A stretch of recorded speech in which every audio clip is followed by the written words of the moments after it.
What's up, everyone? This is After Knocks, the Chicago Sports Bums Hard Knocks recap show. I am your host, HBIC, the head bum in charge of Bologna, and our very special guest, Gas Money Bob, the now formerly masked up Gas Money Bob. He did the big reveal last time he was on this show a couple months ago, and he's running with it now. So it's gone now. GMB, we're happy to have you back, my man. Welcome. It's nice to be here. What's up, everyone? I know there's people waiting. I appreciate everyone's patience. While we said like 9:05, 9:10-ish. Hard Knocks ends a little earlier than the 9 o'clock start time. But boys, Bears boners through the roof. Oh my God.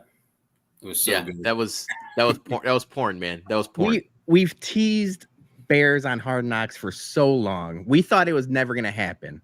Whether it was the McCaskies or everyone else involved, they said they never wanted to do it. I think they've strong-armed the NFL for many years for them not to be able to do it. And then finally, by the grace of God or some other being, Ditka, who knows? We finally got it. Right? Yeah. And then it was like everything, at least for me, it was everything I wanted in a first episode of Hard Knocks. Yeah. I mean, even the intro, like they're showing like with, Papa Bear and everything, and, just showing the city skylines, and just obviously that everyone knew that was going to happen, that they were going to, play off into the city and the train. And I do like that, like one of the first things that they caught my mind is like that everybody was at the beginning, like everybody takes the L, but the Bears want them W's. I've got that on my notes. That's the fucking line right there. Like, that's a shirt right there.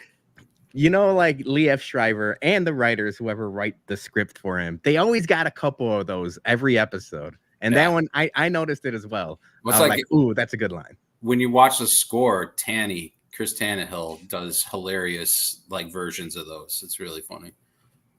Yeah. But yeah, I was all excited. I'm still excited. Well, I'm revved up, ready to go. Should we just get into it timeline wise? A little slideshow action, Jay?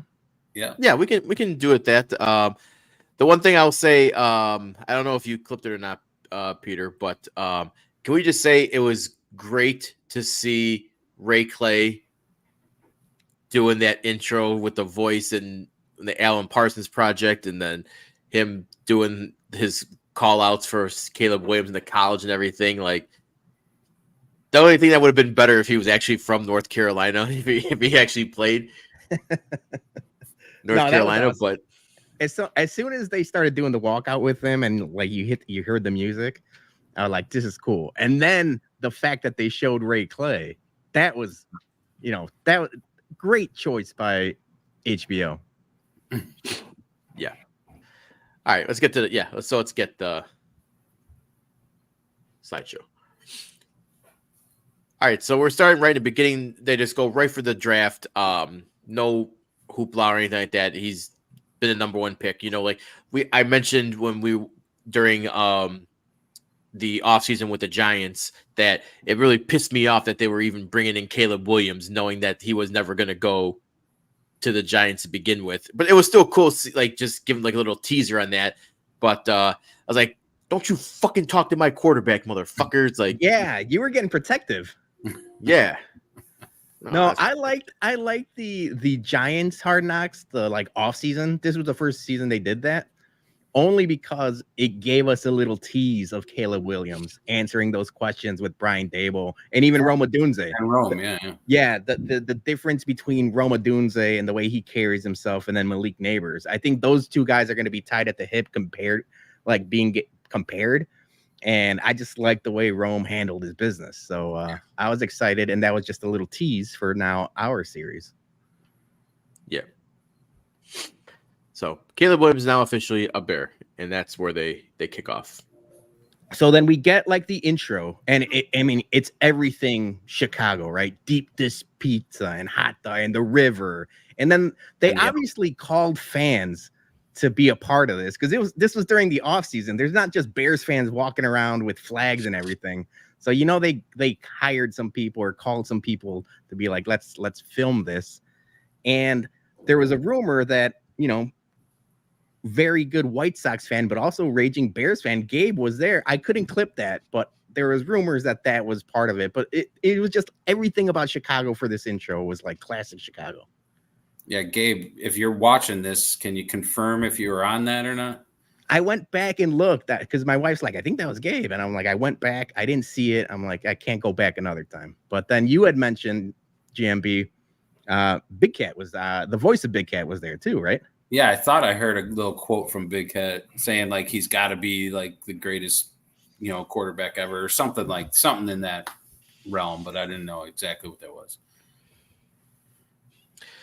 So okay, now we transition. They got the party. And look at Eberflus. He's got the lake house. That must be nice to have that kind of money and everything. Obviously that's probably North Burbs, Illinois. But yeah, that's good for him for having the pool and the lake on there. That's a nice little property he's got there. But I heard that he does like that party every year where it's the welcome back party for all the staff. Yeah, and he was all dressed up. His wife's got him trying to look good for being a head coach of a major team, right? Yeah, they talked about the glow up. We had talked about the glow up on a previous episode, and that's in this a little later on. But you knew, they had him dressed right, and the wife was taking credit for it. But I mean, yeah, the house. I mean, immediately I was like, "Holy shit, that view!" Yeah, it's spectacular. Then we get Cole Kmet. Cole Kmet got rocking the nice CHGO shirt. He got to throw out the first pitch, but they didn't show when they did at the Southside. It's kind of a little just off about that. The first thing I noticed straight off is look at how empty the stands are. There's no one there. Great point. That's a great point, Gas Money Bob. Empty as hell. Empty as hell. It looks like a Sox game on a Wednesday afternoon. Unserious franchise. Yeah, Jay, you're right though. They did do both. He did both like in the span of a week, probably for this Hard Knocks and stuff like that. But they only got to the north side. What a shocker. Well, there's still the Rome first pitch at Sox game, right? So they'll probably show that in one of the episodes. Yeah, in one of the episodes. They better bring it. We got the Southside Bum. He's got the Ditka stash rocking and rolling. You all chubbed up? You're all Bears chubbed up, Johnny? Bears. Great first episode. Best episode. Hell yeah.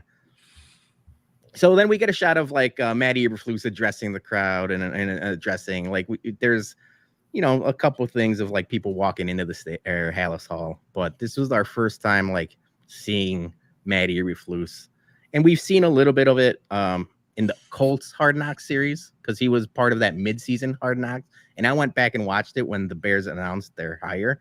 But it's like we're going to get a good behind the scenes of how he really handles this team. We've heard stories. We saw some bad press conferences, but now we're really going to like see what he's about.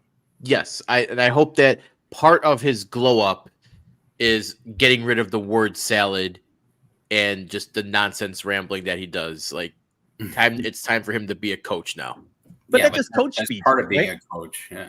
Yeah, like it just you're gonna have to speak in platitudes and like, a lot of like, there's some rah-rah stuff, and he's not that bad. Like Dan Campbell is just basically like a walking billboard of adrenaline, basically.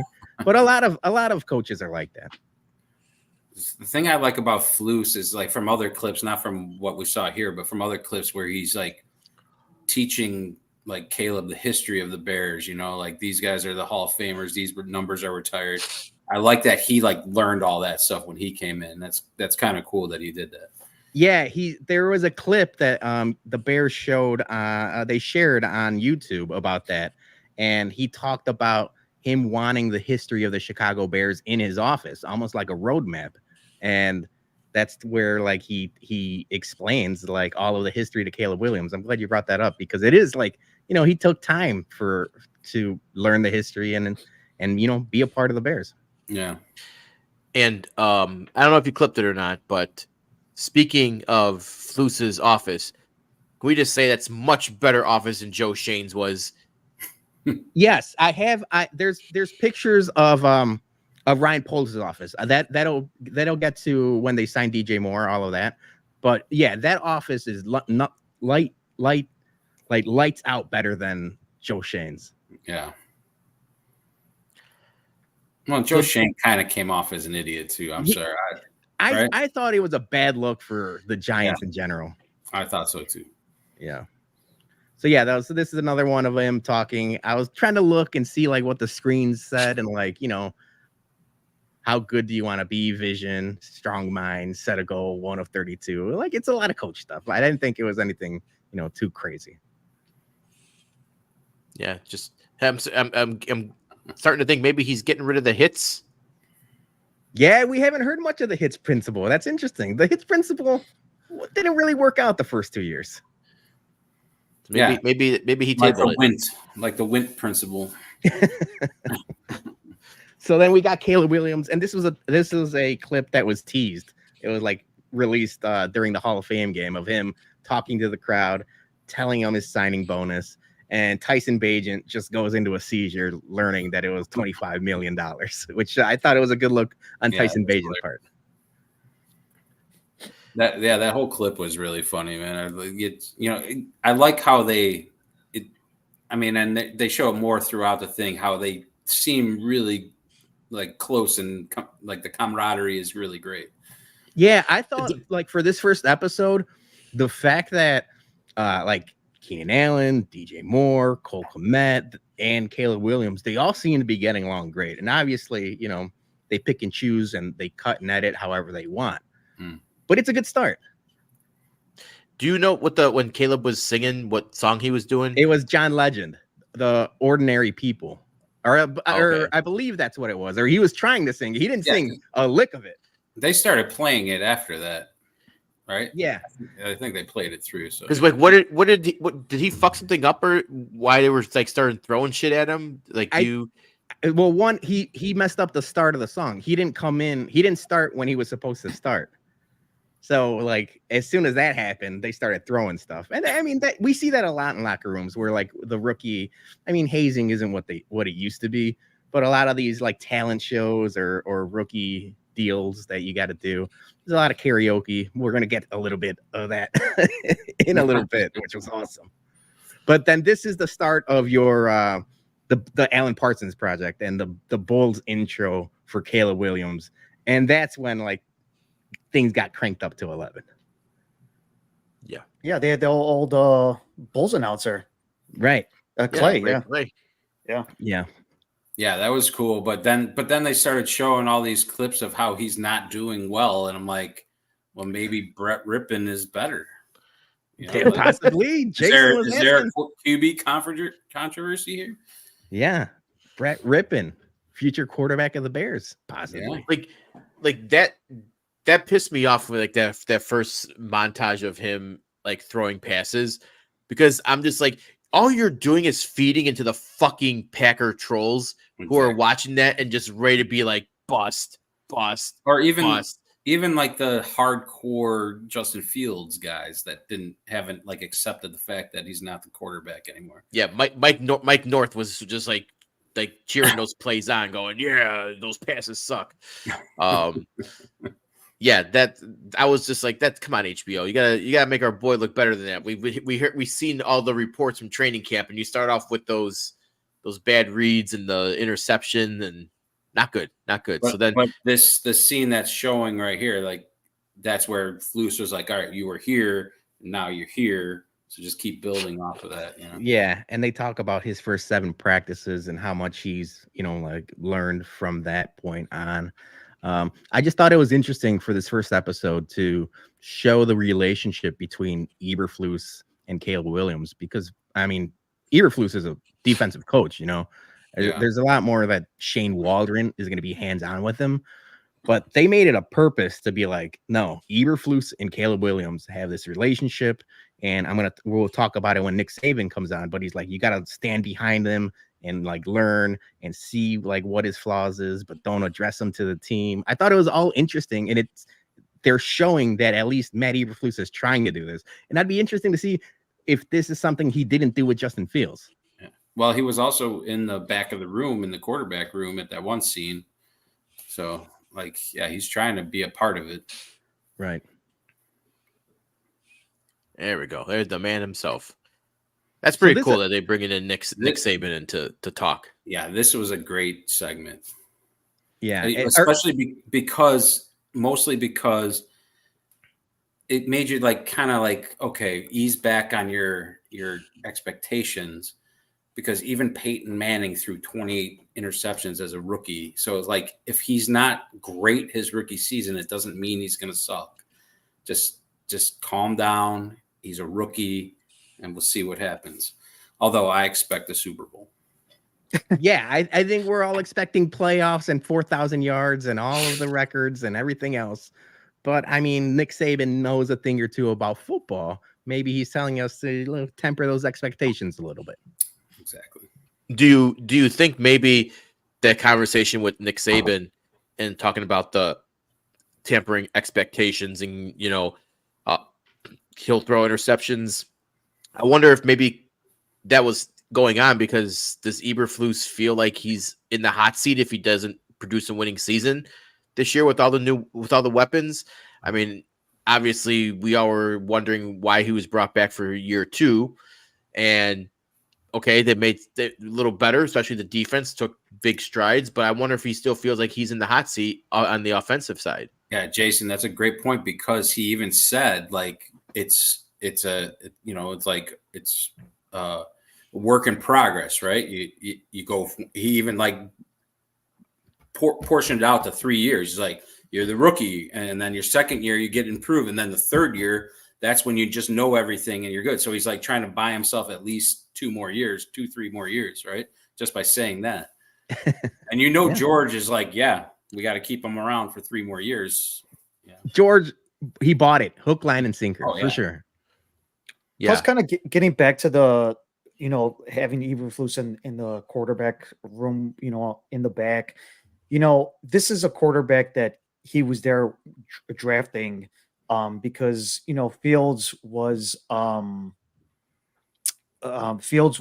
his quarterback, or the GM was not the one who got Fields, So I think with this, he has a more connection with him. Not saying that he didn't with Fields, but obviously you could tell that, I don't know if it's just me, but you could tell the difference that, this is his guy. This is somebody who he's going to develop. And this is what, Saban was mentioning and talking about, was, just make sure that, he has a high ceiling, but, you got to also like understand the expectations that he's going to bring as well too. And if they're not great, right off the bat, they pointed out that whole Peyton Manning thing, or Troy Aikman as well too. Troy Aikman, his first year was terrible. I think they were like, he only won 1 game, but that's why I kind of slow back a little bit with the expectations with Caleb Williams. Like, he's going to make mistakes and we can't dog him right off the bat but if you see the progression, if you see that he's a lot better than what Justin Fields is, and you see that progression, then obviously everybody's going to be all for it, and they know that they made the right decision in going with Caleb Williams and getting rid of Justin Fields. But John, you got to remember also that Chicago Bears fans we're all idiots, and we expect, that we've never had a quarterback, but this one's supposed to be the guy. So if he's not the guy right off the bat, the sky's gonna fall. They're gonna fire Drill. Yeah, I get it. Yeah. Going back to your point, Bob, though, like we talk about the relationship between the two, it also goes because Caleb Williams is the guy that's going to save his job. This is last chance saloon for Eberflus. Another dud, he's out. So he knows, like, this is the guy that's going to save me from, unemployment. Yeah, but what do you think will make him lose his job? Like 9 and 8? Will he lose his job at 9 and 8? It's an improvement. No, I don't. I think 9 and 8 they stick with him. But a losing record, if we flip it and it's 8 and 9, I think they go in a different direction. I think you got to have a winning record this year. And then they probably just your job depends on 1 game. I know. Well, I mean, ask Lovey how it went. Yeah, that's true. All right. So this is my first Shane Waldron. Yeah, so it's a little bit. We talked about like the relationship between Eberflus and him. They didn't really show a lot of Shane Waldron. It was just a couple scenes of him talking to Caleb. So I'm interested to see in future episodes how they're going to talk about. I imagine there's going to be an episode of like Shane Waldron moving from Seattle to Chicago, and then Keenan Allen moving from San Diego to Chicago or something like that, because these are two big focal points that they didn't really touch on in the first episode. Agreed. I mean, Yeah. you would assume that they'll have a whole episode with Waldron, like and working with Caleb, especially they're probably waiting to see how like his first actual preseason action goes. Yeah, that's true. We got to see him under center at some point. And then, so from there, we start talking about the glow up. We knew that they were going to talk about the glow up. I didn't know if it was going to be a episode 1 thing or maybe later in the season, but they showed the barber, the famous barber. Which is insane that they have a barber inside. I think that's really fucking cool. They have a barber inside here. I'm pretty sure every team has that. Yeah. It's like the army. There's a barber in the army. So this was my biggest takeaway, because I want to know how I get this job. I know how to cut hair. So how do I do that's true. You gotta put in an application, Johnny. Yeah. Although you gotta have, I mean, if your barber has this sort of pompadour too, he knows his shit. Yeah. But so yeah, is that Chirizi? a little bit of a Chirizi look. I think this guy was also on an episode of Barstool Yak. He walked in there and cut like Brandon Walker's hair. Right. So he cuts Brandon Walker's hair now, and he cuts a bunch of people at Barstool too. He has a shop in right by Haymarket, like Haymarket Brewery, that that part of town. And then he also has like, I guess, 2 chairs at Hallis Hall. So he cuts all of like the front office and some players. So I thought it was a pretty nice gig for this dude. Absolutely. I love this Ryan Reynolds. It's a tough comparison. I know, I understand it's just the hair, but I mean, when they put those pictures side by side, I'm like, you're not doing Flus any favors, even with the glow up. Yeah, don't try to pull off around Ryan Reynolds here. But it was cool that they interviewed his wife. I thought it was his daughters who had more of a hand in it, but I guess not. Yeah, the wife was taking the credit. I think your Sarah was saying the Flus family was looking like wannabe Kardashians. We're throwing shade at the lady Fluses. Wow, that's tough. Look. I wouldn't be surprised if one day there's like a NFL version of the Kardashians, like from kind of like reality show like that. Keeping up with the Fluses? Yeah, Goodell wants to have his hands in everything, man.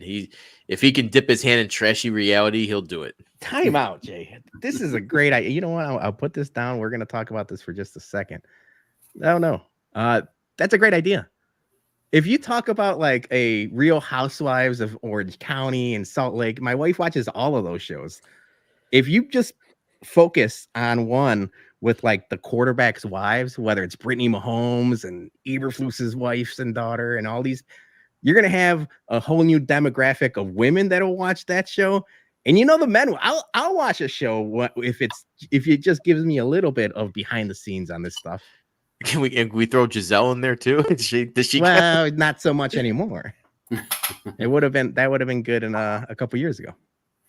Yeah, okay. So Roger, if you're listening, I want some executive producing rights on this one, but the real Housewives of the NFL and coming to a trashy reality, coming to TLC. But you're right. Like his daughters and his wife knew they were going to be on TV, like on national, like everybody was going to be watching it. They got themselves real dialed up for a preseason game, the Hall of Fame game. Yeah. Yeah. So then we get to, Jason, you're the Olympics guy. We got the Olympics portion of Hard Knocks. Yeah. So, obviously he got time when he had a clause in his contract when he signed that he was going to get time away to go to Paris. So it looked like that he wasn't there for her balance beam and her floor exercise. That actually happened yesterday. So that's he actually was already back in Chicago. Yeah, so that's a pretty quick edit on their part Yeah, to it film was. that and get that in the show for today. But he was there obviously for her vault gold, and then as well as the all around. So yeah, he had a nice little vacation in Paris with the wife and got her to watch some golds. And you could tell that was early in the morning because those actual those two events that she was in, they started like at 4 or 5 in the morning, like local time. Oh, so yeah, so he had to watch live that early. Yeah, I've got a comment about this picture in particular.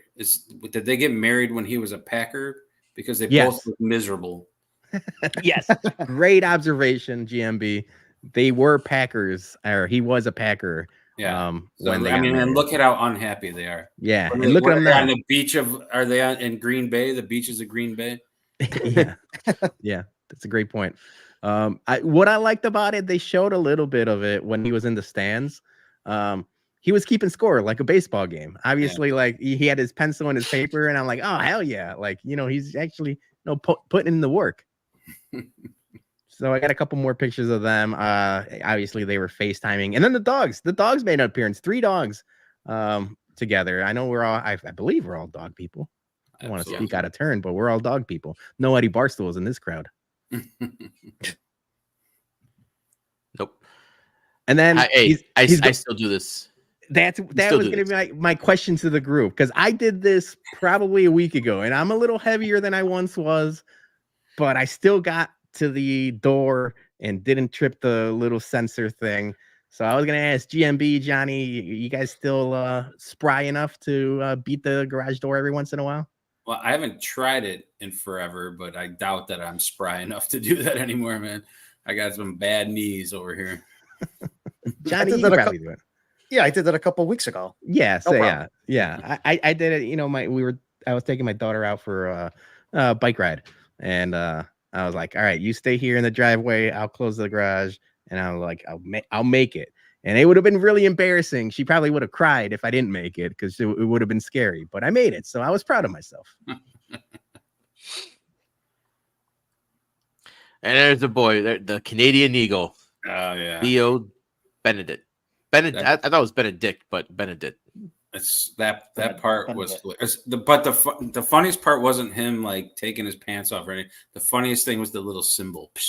Yes, that was awesome. That was Karan Amagachi, right? The other rookie doing that. Yeah, I thought the symbol was a great call. But yeah, so he starts singing, and I'm like, oh, he took his shirt off. That's like an interesting choice, just like randomly. And not 2 seconds later, he pulls Jay. What were you gonna say? No, I was gonna say when the music was starting for his song, and I was trying to figure out what he was actually gonna sing. I would have bet money on it that he was gonna sing "Can I Borrow a Feeling" by Millhouse's dad. Who is Van Houten? What's his first name? Yeah, Kurt Van Houten. Kurt Van Houten. Yeah. No, he starts. That would have been a perfect song. Can I borrow a feeling? Yeah. So he starts off, shirtless, and then he ends up pantless. and in the scene after, Eberflus starts calling him the Eagle, which I liked. I was like, yeah, the Canadian Eagle. So before he even started, the music started playing, and he just showed up with his shirt off. I thought he was gonna do like a Bert Kreischer impersonation or something. Yeah, the machine. Yeah, I thought he was gonna do some stand up or something, but I think that would have been a little funnier. But it still worked. I think he was one of the stars of the show. I have on my notes Theo Benedict. He just made the team for next year. It sucks that he got hurt. Yeah, he got hurt at that Hall of Fame game, right? They said how long he's grade 2 hamstring. Yeah, so that's usually 4 to 6 weeks. So and all of camp probably puts him maybe miss week 1. Hey, practice squad. No one's gonna claim him with an injury. It's fine. Yeah, practice Yeah. squad. We'll see him. We'll see him next year. So then this is where they start talking about DJ Moore and his production over the last 2 years. And I clipped this one specifically because of the White Sox hat. I mean, we're I all White didn't Sox notice it fans at here. first. Yeah, I was like, oh, someone's wearing a White Sox hat in Hallis Hall. So I appreciated that. Two And of then us aren't embarrassed to wear it anymore. Yeah, I mean, I'm proud of you, Bob. But then, yeah, Ryan Poles starts talking about DJ Moore, and they want to. That's just a huge ass desk, right? That's a boss desk right there, man. The boss guy. Yeah, What fucking kind of Joe bottle Shane. department Joe is Shane it? had like a Office Max corner cube. Dude, the corner Giants cube L. bought their office stuff from IKEA or something. Like he had an IKEA desk. Brian Dable sat on that couch, that like 2-seater couch from IKEA. Probably broke that thing. He's got his feet up the whole time. Brian Dable just needed like a lazy boy everywhere he went, and all he was doing was just kicking back and just enjoying the fact that his bank account is full of cash. That dude's shoes hate the floor because everywhere he sat, he's like feet all the way up. Yep.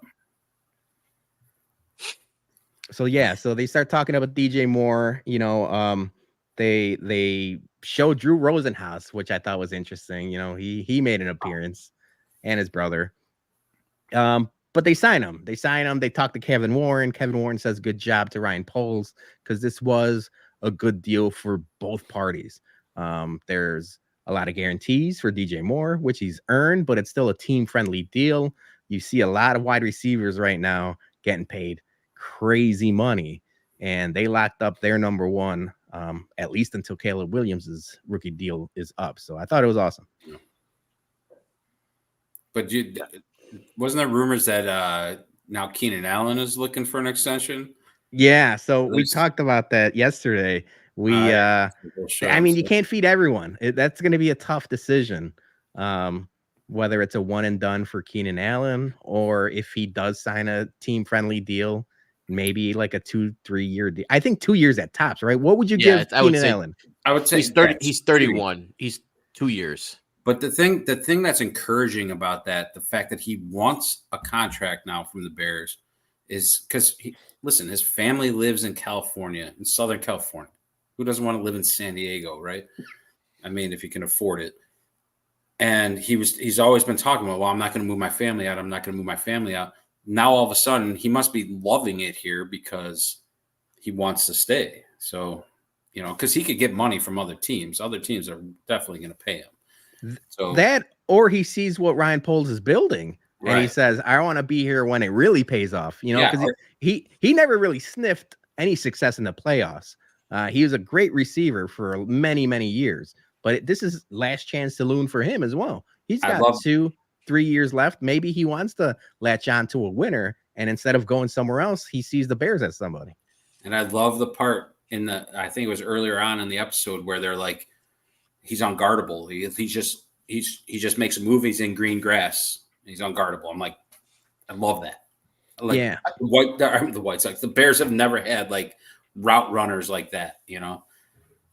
I wonder if Allen would take a friendly, contract deal is what like Moore did, just because, it seems like he does like how the team's going, even just, early on in camp.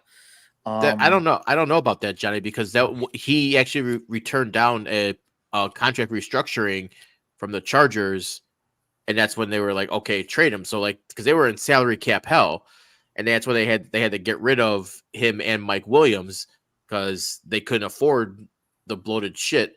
So they asked him to do that. He said no, and that's why they traded him. So I don't know if he's gonna take, like maybe if he's happy here, he does.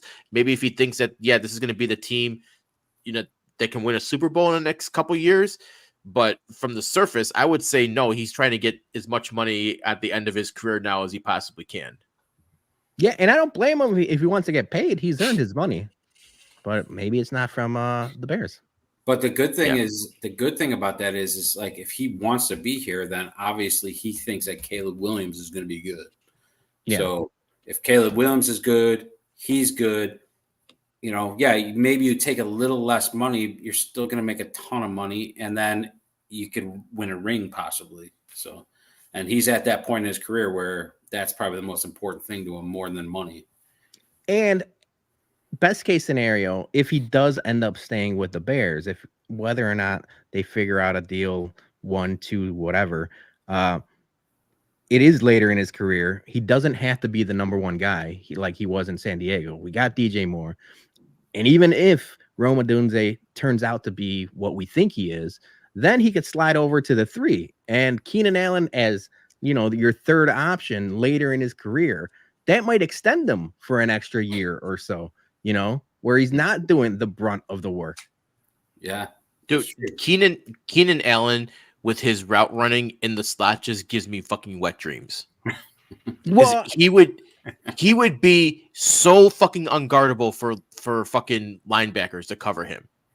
So like that would be like a best case scenario that he's actually in the slot with what he does.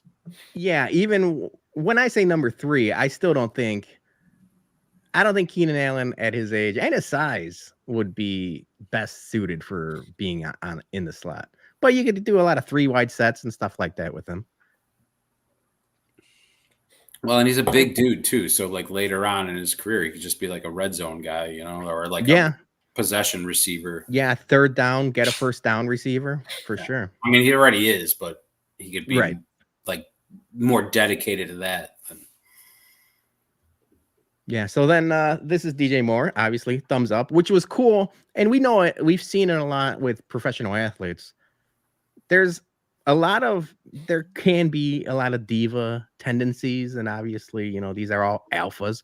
But when someone gets paid, like it seems like everyone typically is happy that he gets paid, you know, like they're all celebrating, congratulating him. They're like, oh, you signed it. And I thought it was really cool. The camaraderie, whether it's, you know, blown up for cameras or not, it seems good right now. The vibes are high. The teammates are getting along. You guys think that's more just for the cameras, or it seems like it's going in the right direction, I think that's probably true. I mean, you know, like those Moore and Allen are both just seasoned vets, you know, and I think they're just enjoying what they're seeing and what they can expect from the Bears this year, and then actually watching Caleb grow in practice and knowing that, you know what, there's probably enough balls to go around to everyone, you know, because that's usually when you have like a bunch of number ones compiling on a team, one of them always starts bitching about it. So I think, you know, like with their experience, they know that there's going to be enough for everyone, and they're going to be happy.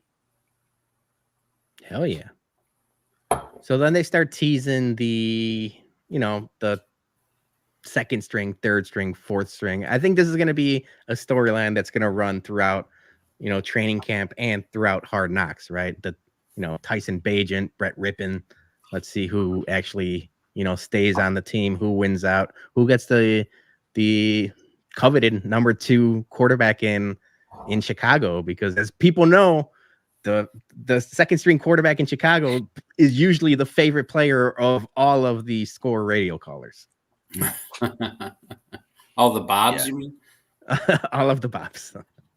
Yeah, this Ripping kid, he's looking pretty good. You know, I don't know why they took that Caleb kid there with all the fancy fingernails and everything. You know, you could have taken that Marvin Harrison kid. You know, his dad was a good receiver, but yeah, the way he played on Thursday, he looked really good. I think that I don't know. I think it's gonna be a mistake. We'll see, but I think the Ripping kid should be the one for the Bears. You know what's funny about that, Jason? Like you talked about the fingernails. I don't know if you guys caught it at the very end of where he was talking to Flus at his desk, and he picked up like that bag, that like fancy ass bag that kind of looked like a big purse. You know, I'm like, oh shit, people are gonna destroy him for that. Nah, it's a man purse. Nothing but, you know, screwdrivers and wrenches and hammers in that thing. Don't worry about it.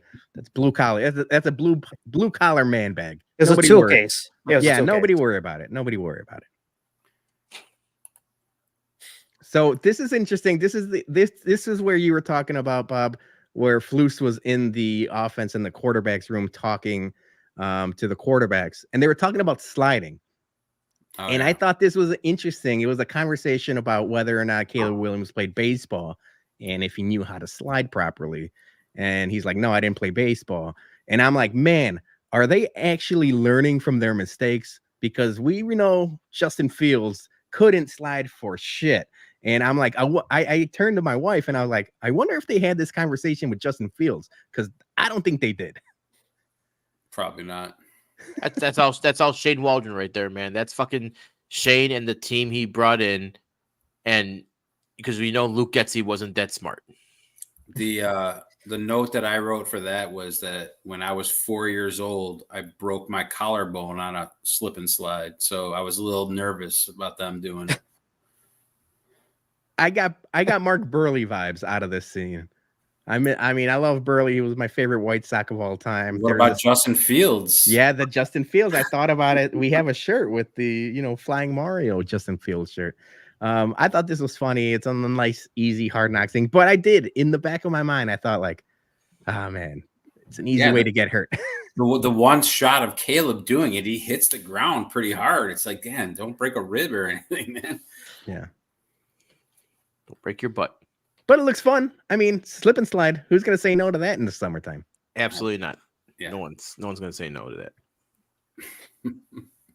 So we get to the Hall of Fame game. And so I didn't really clip the Hall of Fame game all that much, just because, I mean, we talked about it yesterday on the Bumcast, and, we all saw the game. But it was awesome. Yeah, Obviously, we saw Brett Rippon. We saw Colin Johnson, Yeah. So the one thing, I thought this was cool.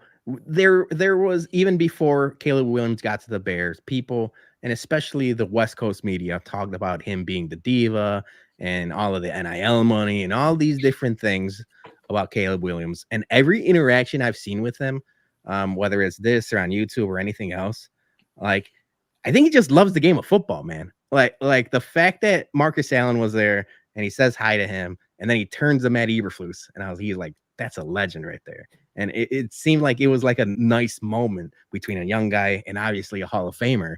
And I was like, hell yeah. It was an awesome moment, but I wish Eberflus would have said, yeah, but he's no Peyton. Yeah, that's great. Another great point, Bob. He is no Peyton. But I understand USC guys like. Yeah, exactly. There's that connection. And then they teased about the new kickoff rule. We didn't really talk about it on Monday, but I really was interested in Bob's thoughts on the new kickoff rule. Well, this finally, Velus Jones is going to be an asset, right? With this, no, I like what they said. It was like, oh, it's kind of like a running play, right? So. I mean, the one thing Velus Jones is kind of stocky and relatively fast. If you get the right blocking, he's gone. And that's he didn't play in this game, so they must be keeping him around, right? Yeah, they think of him as a star.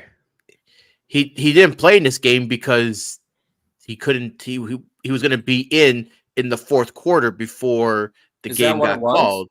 Yeah, because that's where that's where he deserves to play is. I think I might have seen like a YouTube clip or something where it's like, well, Velus Jones didn't play. That means he made the team. I'm 100%. I'm sure he was going to be with the fourth stringer. Or who do you want? Who do you want to return kicks? Rome Odunze? You don't want him to get hurt. No, I don't want Rome. Yeah, I just want someone who can actually catch the fucking football. Well, there's plenty of time to catch football. No one's down there. So even if you bobble it, you can pick it up. Oh. Well, there was reports today at training camp that he was getting time with the running backs. Roshan Johnson's hurt. It sounds like they're using Velus Jones as more of a running back this year than a wide receiver. A little Cordell Patterson action. A little Cordell Patterson action. Now, Jason, you're worried about him being able to catch the ball. You take that equation out of it, maybe we got a football player. Or maybe he just starts fucking fumbling the football. Well, no, don't put that juju out there. God damn it. This is new vibes. This is a new Bears team, Jason. I'm not a Velus defender whatsoever. I feel like this situation with the new kickoff rule fits him much better than the old situation. That's all. No, But I don't want to see Roma Dunze back there at all. At all. No I don't kickoffs, no fielding punts, because there was I that don't need report him too. getting hurt by some third stringer that's just out for blood. Fuck that. You know what was interesting in this very first play as well too is that the one who got the tackle was Colin Johnson. Oh yeah, that's right. Yeah. Well, and that might help him make the team, not just the fact that he had a good game. Yeah. But if he's a good special teams player, he'll make the team. And then if someone gets hurt, they pop him in. Yep. Cut Velas, keep Colin, problem solved. Yeah. All right. Colin, but they're very different players. I mean, Colin's a bigger guy. You know, Velas is a little bit faster. The way it's going and the way both Poles and Eberflus have talked about Velas Jones, I don't think he's getting cut, Jay. I hate to break it to you. I know. He would have been cut already. But the other question is what they were asking in the show, too. The receivers themselves were like, how many receivers are they going to keep? You figure they're keeping the top 3 plus Tyler Scott. And then who do they keep after that? Maybe Colin Johnson, and Velas Jones is, returner / running back. Excuse me. I should know, but how many receivers does a team usually keep? 6. I think it's 6. Yeah. 5 for sure, and but it's typically they carry 6. The 6th one's like a special team on the special teamers. Right. Okay. Yeah. And there's Johnson, right? Yeah, then that's Johnson. So he and we're banking him to make the team. Yeah, but Pettis is probably out. He's probably I forgot about Pettis. Yeah, he'll probably be a casualty. So then we get the Rippin' show. Dougie aptly pointed it out. It was the Rippin' Johnson show. And if you're not Rippin' Johnson, what are you even doing? I'm stealing that joke from Dougie because he's not here. That's a good one. I might see Dougie on Friday or Saturday, so I'll. Yeah, there's going to be it's the Elmwood Park Fest. Elmwood Park Fest. Anybody that's watching, come on out. Let's drink some beers together. Eat some Johnny's beef. Eat some Armand's pizza. Hell yeah! Let's go. Yeah, Armand's is good. And then we got Austin Reed's family. So they're just playing up the second, third, fourth quarterback controversy. You need some sort of drama for Hard Knocks.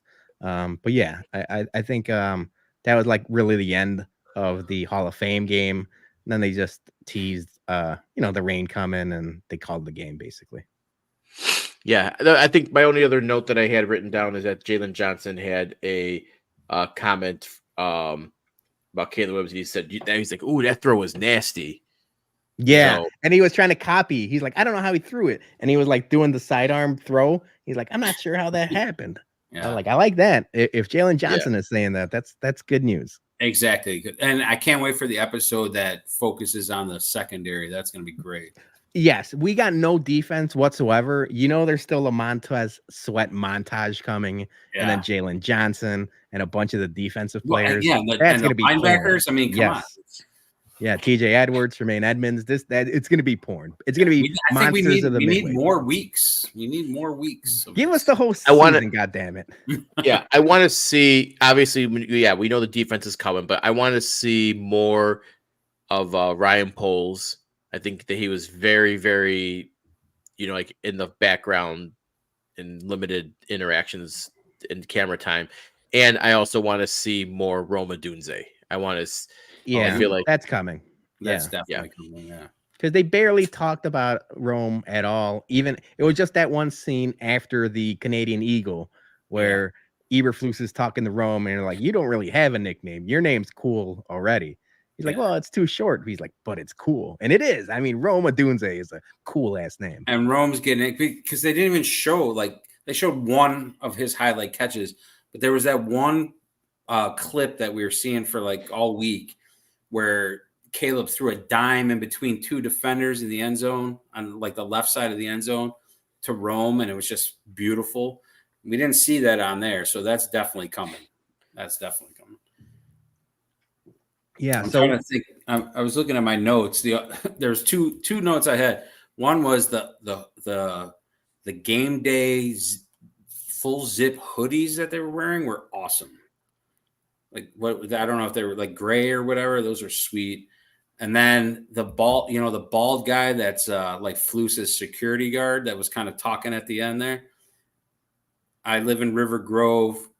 That guy's from River Grove. His name is John Tarpey. He saved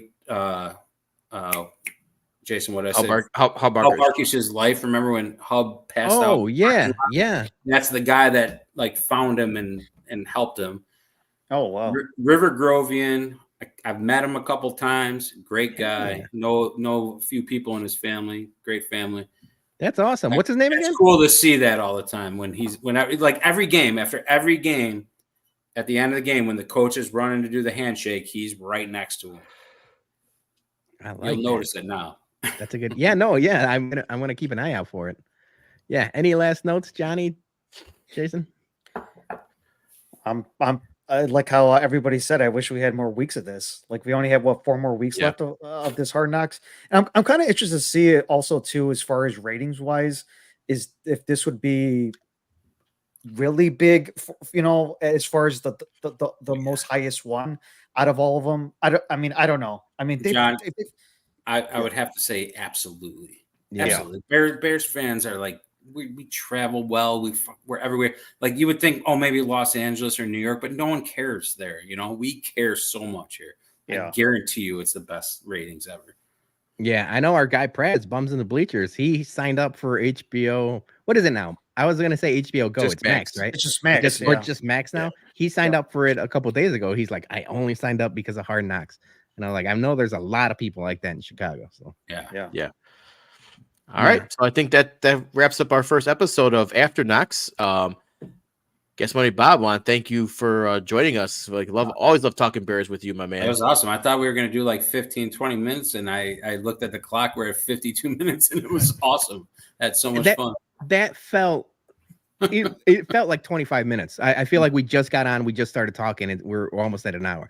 It just goes to show you how much easier it is to talk about a good team like the Bears as opposed to the White Sox, which we do 20 minutes and it feels like 3 hours of misery. Depression, yeah. Thanks for having me on, you guys. I loved it. Yeah, thanks, Bob. And then we'll be back next Tuesday around 9:05ish after episode 2 airs. So join us right back here this time, same time next week. And then don't forget on Friday, catch us 6 p.m. for happy hour presented by Jack's Place. We'll be just shooting the shit before the weekend kicks off. So thanks to everyone who commented, who liked, subscribed, shared. We love you all. We'll catch you in a couple days. Bear down. Go Bears. Bear down, baby. Da Bears.